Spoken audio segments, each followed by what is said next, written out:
यशोदन जनरञ्जना यशोदानन्दन जनरञ्जन यमुनतिरवनचारि यमुनतिरवनचारि जय राघव कुञ्ज विहारी गोपी जनवल्लभ गिरिवरधारी जय कुञ्ज विहारी गोपी जनवल्लभ गिरिवरधारी हरे कृष्णा कृष्ण कृष्ण हरे हरे हरे राम राम राम हरे हरे हरे कृष्ण कृष्ण कृष्ण कृष्ण हरे हरे हरे राम राम राम हरे हरे हरे कृष्ण कृष्ण कृष्ण हरे हरे हरे राम राम राम हरे हरे हरे कृष्ण कृष्ण कृष्ण हरे हरे हरे राम राम राम हरे हरे हरे कृष्ण कृष्ण कृष्ण हरे हरे हरे राम राम हरे हरे हरे कृष्ण कृष्ण कृष्ण हरे हरे हरे राम राम हरे हरे हरे कृष्ण कृष्ण कृष्ण हरे हरे हरे राम राम हरे हरे हरे कृष्ण कृष्ण कृष्ण हरे हरे हरे राम राम हरे हरे। जय जय श्री राधा माधव की, श्री गौरनिताय की, श्री जगन्नाथ बलदेव श्री सुभद्रा महारानी की।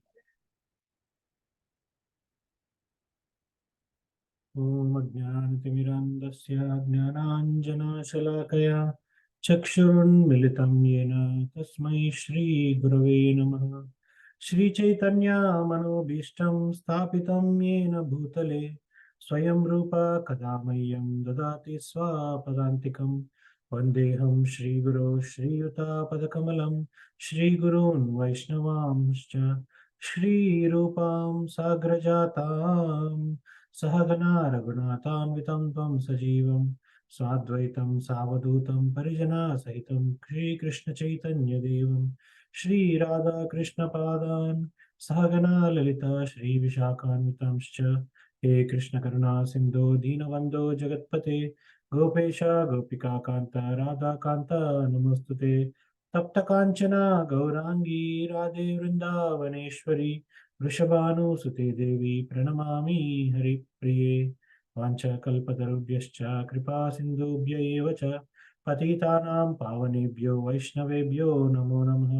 जय श्री कृष्ण चैतन्य प्रभु नित्यानंद श्री अद्वैत गदाधर श्रीवासादि गौरभक्तवृंद। हरे Krishna Krishna Krishna Hare Hare Hare Ram Ram Ram Hare Hare.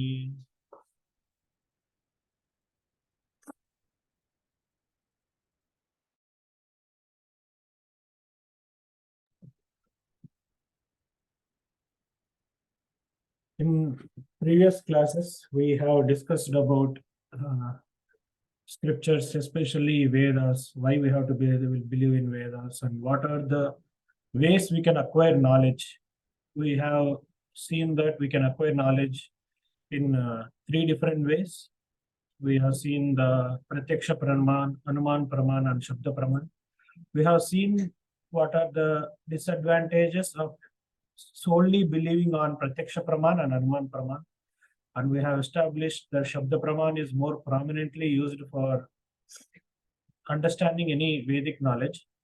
And in the last class, we have mostly seen on where the Vedas are originated from, that is from Krishna, and who recorded the Vedas, that is Vedavyas, the branches of Vedas, like we have seen Upanishads or Itihasas, and we have seen the Vedas are divided into the parts, and the main aspects of the Vedas. We have seen the material aspects as Dharma, Artha, Kama, Moksha, and the spiritual aspect as we have seen the abbreviation SAP, Sambandha, Abhideya, and Prayojana.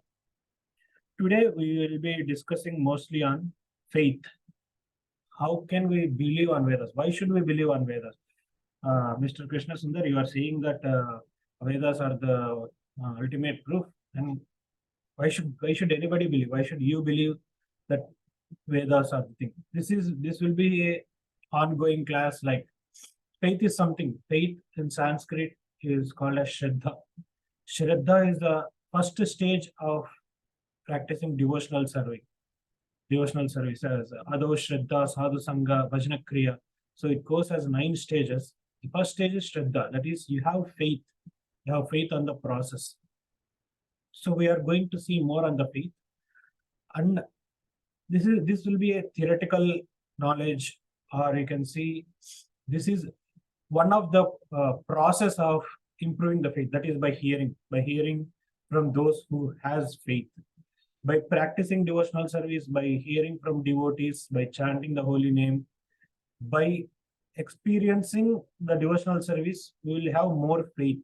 So over the years, when we continue in the journey of devotional service, you will get more faith when you practice more.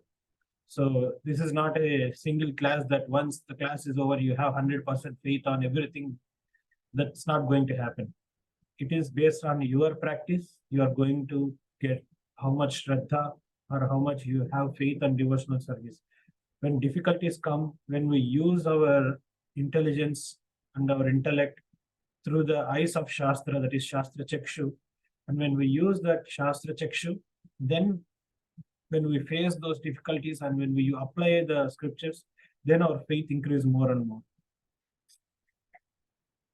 So if you see in our daily life, we have faith on something or another. We may have faith on our teacher.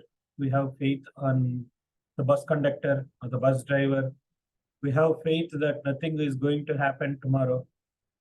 When I take my next train, metro train to downtown, I have faith that nothing is going to happen. I'm going to reach office safely. Without that, we can't function at all. If I don't have faith for everything, I doubt that what may happen, then we can't function at all. We have faith on everything. Like we have faith on relationships, we have faith on people, we have faith on our parents. So how do we got this faith? What is the thing that make us believe that something is perfect or something I can trust it or I can keep my faith on it? For example, if you board an airplane, we're not going to check every time that is the pilot safe or is he drunk? Does he have the ability to fly, or is the airplane safety, everything is measured correctly? We are not going to measure, or we are not going to even verify if it is safe or not. We already have a faith established on a particular airlines that if I board this airplane, I am going to land from point A to point B and I am going to be safe. That's the faith we have on the airplane. So what is the background behind this faith? Is we have faith on the authority.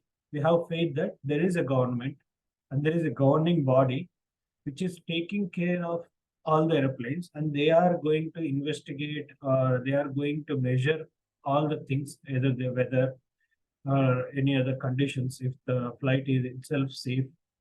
And because they are already doing it, I don't have to do it myself. We have faith on the authority. That's the same, similar to what we have in scriptures. For example, we can take another, like when we were in school, especially geography, the teacher will taught us that, okay, there are 7 continents.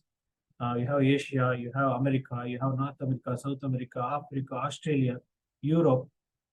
And as a student, we believe because we have faith on the teacher. It's not that show me first, show me where is Asia. You have to take me to Africa and show me this is Africa. You have to take me on a rocket and show me that this is how it looked like. Otherwise, I won't believe it. If we take that approach, we are not going to learn anything. Even material, we can't learn anything.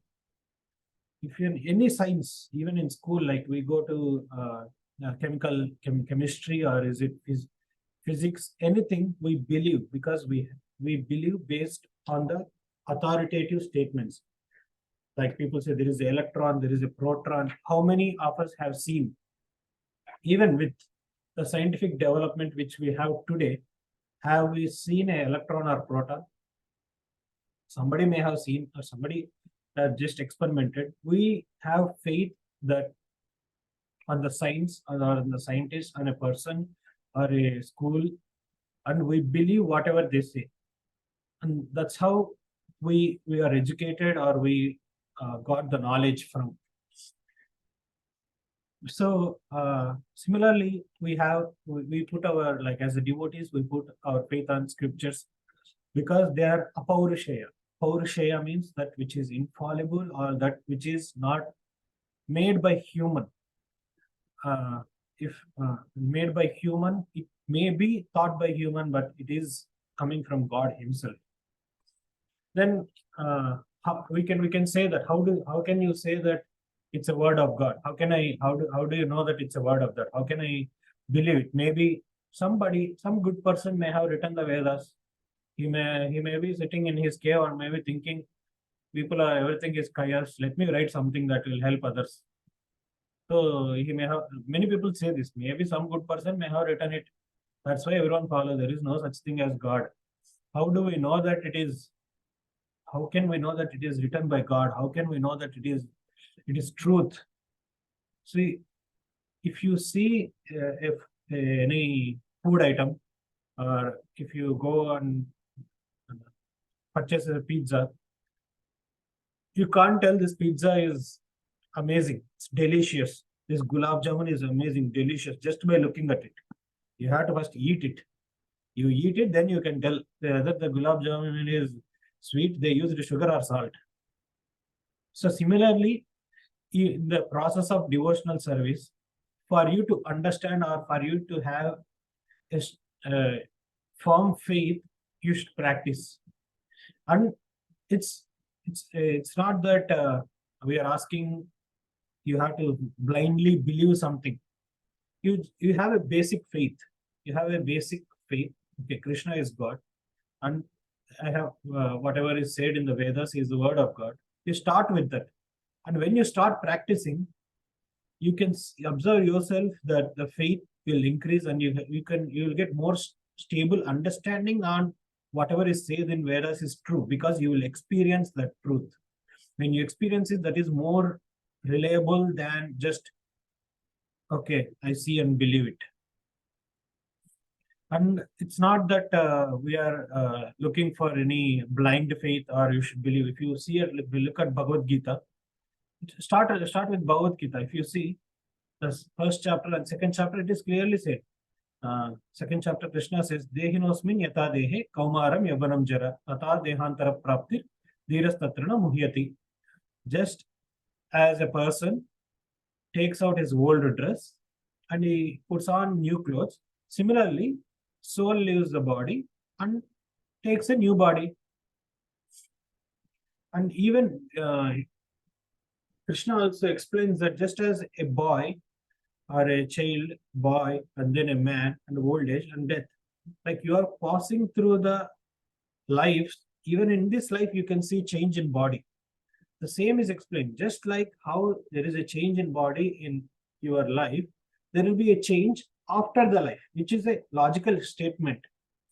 So it's not that everything whatever Krishna is saying in Bhagavad Gita is illogical. He says that Dhyayato Vishayan Pumsaha Sangasteshu Pajayate Sangat Sanjayate Kamaha Kamat Krodho Vijayate Krodhat Bhavati Sammoha Sammoha Smriti Vibrama Smriti Bramshat Buddhinasho Buddhinashat Pranashyati. He is establishing the statement how a person, a sane person, can become insane. He's telling Dhyayato Vishayan Pumsaha. By contemplating on sense objects, you will get Sangat, you will get attached to that object. It's practically seen. A person may be attached, or a person become lusty or greedy just by contemplating on the things. Sees something on TV, or he wants it, he wants it, he wants it, and he contemplates on it, and based on that his consciousness changes, and then it becomes his lusty. When his lust is not fulfilled, he become angry. If it is fulfilled, he become greedy. He become angry, and that anger converts into illusion, and finally he falls down from his path. So it's a process which you can clearly understand. Similarly, Bhagavad Gita explains about three modes of material nature: goodness, passion, and ignorance. And Krishna explains about food in the mode of goodness, passion, and ignorance; donation in the mode of ignorance, passion, and ignorance. And there are people in mode of goodness, passion, and ignorance. We can see it in our own lives. We can see the things which are sweet. We can see the things which are sour. We can see the things which are spoiled or meat. So everything in Bhagavad Gita can be clearly seen. We can logically understand that this is a fact. This is not something written by somebody. See, what happens to something which is written by somebody and which does not have any firm background, or which is done by somebody like a human being. In the previous classes, we have seen that as a human, we have 4 defects: imperfect senses, tendency to get illusion, tendency to commit mistakes, and tendency to cheat. Any person who has these 4 defects cannot establish anything as a fact, because he has the imperfect senses. Anything he do with his senses are imperfect. There is nothing which is perfect except the thing which is given by God himself, that is Vedas. If you see Bhagavad Gita itself, that itself is a proof. It is said that Vedas has no proof other than Vedas itself. If there is a proof established by any scientific evidence, that is just an additional evidence. But the main proof is Vedas itself. If you see Bhagavad Gita, Krishna says that you are not this body or soul. The same is the truth in the past. You are not this body or soul. It's same the truth now. You are not this body or soul. In future also it is same. You are not this body or soul. It's not that somebody is going to come and change Bhagavad Gita, or this verse is not correct, or Krishna is going to correct himself. By mistake, I said this I'm going to change. Just like previously they used to think atom is the smallest particle in the universe. Then they made electron, proton, neutron are the smallest particles. So before people used to think earth is flat, then earth became round. So things which are established by God are apaurushaya, are infallible. They will not change. That itself gives us a firm faith that this is something I can believe and it won't change. And we can see some other evidences which are established which are in Vedas, and which are also proved by science later. One of the example is cow dung. Any dung which is coming out of any living being's body is considered as abominable. We don't need a proof for that. But we use cow dung, which for deity worship. In our temples, like, we don't even let people go on the altar, even if they go for a washroom. With such restrictions, we are even allowing to bathe Krishna with cow dung or cow urine. Because why? Because it is said in the Vedas. Previous ages, like even in my childhood, I used to remember that if somebody used to argue, we used to ask them, is it Vedic statement or what? I have to believe you. because we had that faith that anything in stayed in Vedas is as a fact. So later, the technology or science has proved that really cow dung, it's pure, it's, and whatever it has all the abilities to be safe. And we can also see other things like the predictions. If you read 12th canto of Srimad Bhagavatam, it has predictions about future dynasties. Bhagavatam was told 5,000 years ago. It has predictions about Chanakya Pandit. It has predictions about the future dynasties or which king is going to come and rule, which happened, which is established truth. We can also see things like, as I was mentioning, people used to believe Earth as flat in other parts of the world, but Vedas already established it's called Bhugola. Gola means it's a round, Earth as a globe, and there are other facts like Ayurveda, medicinal or chemistry. We have so much knowledge of Vedas which prove that it's truth. But how and what we do is we will only believe the part of the Vedas which we can understand with our senses. For example, okay, Ayurveda is good. Okay, it improves my health. I can see it. I believe it. But if you say, okay, yoga is also good, it improves my health, it is good. But if you say God is there and there is soul, I can't see it, I won't believe it. Any intelligent person, if he is really intelligent, he agrees that there is something beyond my knowledge. There is something which I cannot see with my own senses. There are things which are beyond my sensory perception. Any intelligent person will agree to that. And we can, does it mean that we should not keep our faith on the senses? No. If we go to temple, we use our eyes to see. Now also we are using I am using my mouth to talk, and you are using your ears to hear. You are using your senses, and senses are useful. But senses, we cannot have faith on senses as they are the independent source of all the truth. We cannot say that with senses, only with senses I can understand things. If I can't see something, I don't believe anything. But we already established the fact that your senses are imperfect. If your senses are imperfect, how can you keep complete faith on your senses? Then you may say that, okay, my senses are imperfect, I will use my intellect. Yeah, if you use your intellect, but you have a tendency to get illusion, you have tendency to cheat people, and you have tendency to commit mistakes like Darwin did. So if you just assume things, where will it end? Everyone can assume anything. Can I just assume that, okay, I will jump from the building, I'll fly like a bird? It's my assumption. Can I assume like that? I'll just flap my hands and I will fly like a bird. I can't assume like that because it won't work.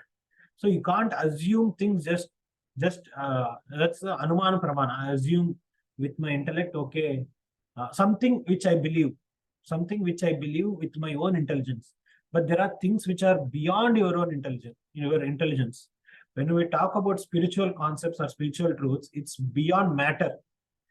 You have instruments, you have your microscope or whatever, but the microscope or everything is within the matter. I'm not saying that you can't use these instruments or these are all fake. I am saying that the instruments or our senses are limited. That's a fact. Any sane scientist or any intellectual agrees that whatever we have is a limited knowledge. The ones which we are derived with your senses are the ones which are the knowledge which is derived with the instruments which are made by humans or ourselves. So then what can we believe? How can we improve our faith, or how can I keep faith? It's already seen. Like if you clearly see, we have faith on authority. As I was explaining the airplane, we have faith on the pilot, we have faith on the government, we have faith that the train metro whichever I take will take me to downtown. Why? Because we have faith on the authority, we have faith on the process. The same thing we have in the spiritual life, we have faith on the scriptures. The same thing we are asking this, okay, just like how you have faith on the authority in all the way throughout your life, we also have faith on the scriptures. And why should I have faith on scriptures? I can say I have faith on the metro train because it took every day, it takes me, it's a proof. So that's what we are asking you also. Experience, try it, experience it. And you can also say that, yeah, there is before some scientific evidence, like things are done as experiments. That's why I believe that that particular process is correct. That same thing. That means you have faith on those who have faith. That's the process of bhakti. The same principle can be used in the process of bhakti. We have faith on those who have faith. Either it be Srila Prabhupada or our previous acharyas. We have multiple 4 sampradayas. We have Sri Sampradaya. We have other sampradayas, Ramanujacharya, Madhvacharya, Vishnu Swami, and we have our acharyas, Bhaktisiddhanta Saraswati Thakur, Bhaktivinoda Thakur, and we have our Rupa Goswami, Sanatana Goswami. By seeing them, these are not insane persons. They are highly qualified people. They are highly intellectual people, and they are respected people in the world. Even today, after 2000 years or 5000 years, we are still respecting them because we have faith on them. We have faith on their faith. We have faith that whatever Prabhupada say is true because Prabhupada is believing that. That is having faith on those who have faith. That is having faith on the authority. That is called disciplic succession. That's what Krishna describes in Bhagavad Gita. Evam parampara praptam. Like the chain of disciplic succession. That you have connection not only with your spiritual master, you have connection to the entire disciplic succession. So that's how we have faith on the scripture. We can see other things also. If you read 5th canto, or if you read the canto Kapila Muni's pastime, we can see how Kapila Muni is explaining about embryology. This is long, long ago, like thousands of years ago. He's telling how embryo is growing within a woman's womb every week, what stages, which is recently discovered by scientists just recently, like not even 100 years ago. But this was there in Srimad Bhagavatam, and this was there in scriptures from long time back. So there we have Vedas has things about gross, that is matter. It has subtle concepts and it has spiritual concepts. We can see the facts are established even with scientific evidence at gross and subtle matter. So that gives us initial faith that whatever is said in Vedas is true. If whatever is said in gross and subtle level is true, why not I try what is said in Vedas about spirituality? So by trying the Krishna consciousness, or by chanting the holy name, by chanting and hearing, and by practicing the regulative principles, every day our faith increases by hearing repetitively, because by hearing we acquire the knowledge. Just like in any college, just like you go to college, you hear from a professor. We go to temple, we hear from devotees who has knowledge and who have heard from authoritative sources. We are not asking you not to ask questions or just to blindly believe whatever is said. No, if you see Bhagavad Gita, what is Bhagavad Gita about? Question and answers. It's question and answers between Arjuna and Krishna. What is Bhagavatam? Question and answers. Question and answers between Parikshit and Sukadeva Goswami. Inside Bhagavatam, what is it? It's again question and answers. There is question and answers between Krishna and Uddhava. There is question and answers between Suta Goswamis and the sages of Naimisharanya. And there is a question and answers between rishis. There are question and answers, kings asking questions, sages replying, everything. It's about question and answers in the Vedas. So if it is a blind faith, any person who has blind faith will not encourage question and answers. And in our society, or in our process of devotional service, or in the Vedic realm, we are asking you, ask any questions. Ask any questions. Ask any questions. If you don't answer, we will go to our authorities and get the answer. We are encouraging questions. So anyone who has blind faith will say that just believe whatever I am saying. Don't ask anything. This process is not a blind faith. This is a logical process. And for that, you have to start understand Bhagavad Gita, understand the scriptures with your intellect, and also practice. By understanding and by practicing, your faith will increase. That's it for today. We'll continue in next class. Hare Krishna.